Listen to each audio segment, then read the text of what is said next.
5 வருஷம் நீங்க சட்டமன்ற நிகழ்வுல பாத்தீங்களா, எத்தனை முறை பேட்டி கொடுத்தோம். எங்களுடைய பிரச்சாரம் என்ன, என்னுடைய பிரச்சாரத்தை நீங்க எல்லாம் பாத்தீங்களா, இன்றைக்கு யாரை தாக்கி பேசணும்னு பாத்தீங்களா.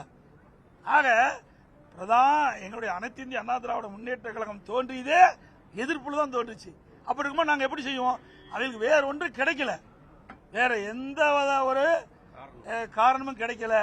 இப்படி காரணத்தை சொல்லி மக்களிடத்தில் ஒரு தவறான செய்தி சொல்லி, நிர்வாகியிடத்தில் தவறான செய்தி சொல்லி, அவர்கள் இந்த தமிழக வெற்றி கழக அமைச்சரவையில் இடம்பெற வேண்டும் என்ற ஆசையில சொல்லுகின்ற வார்த்தை.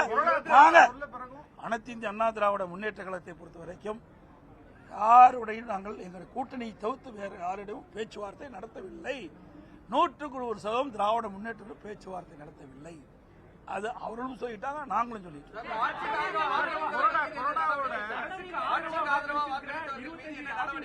பொறுத்திருந்து பாருங்கள், பொறுத்திருந்து பாருங்கள்.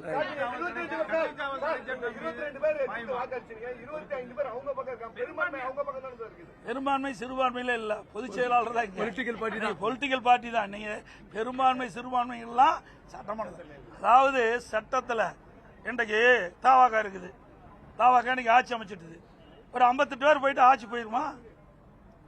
தாவாக்கா தலைவர் தானே அதிகாரம். அப்படி எல்லா கட்சி தலைவருக்கும் தான் அதிகாரம். அப்படிதான் தீர்ப்பு இருக்குது, நல்லா புரிஞ்சுக்கங்க.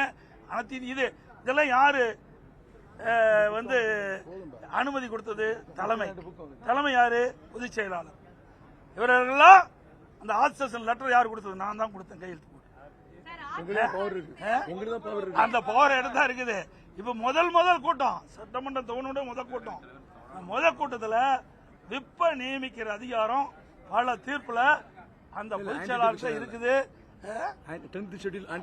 அதெல்லாம் அப்புறம், அதாவது எப்பொழுதை பொறுத்த வரைக்கும் சார், இது தவறான உதாரணம். இன்றைக்கு சட்டமன்றத்தில் மாறி மாறி கட்சி வரும், ஆனா விதியும் மரபும் மாறாது, விதியும் மரபும் மாறாது. ஆனா விதியும் பின்பற்றல, மரபையும் பின்பற்றல. அதான் நான் தெளிவா சொன்னேன். இன்றைக்கு அவர்களுக்கு ஆதரவு தேவை.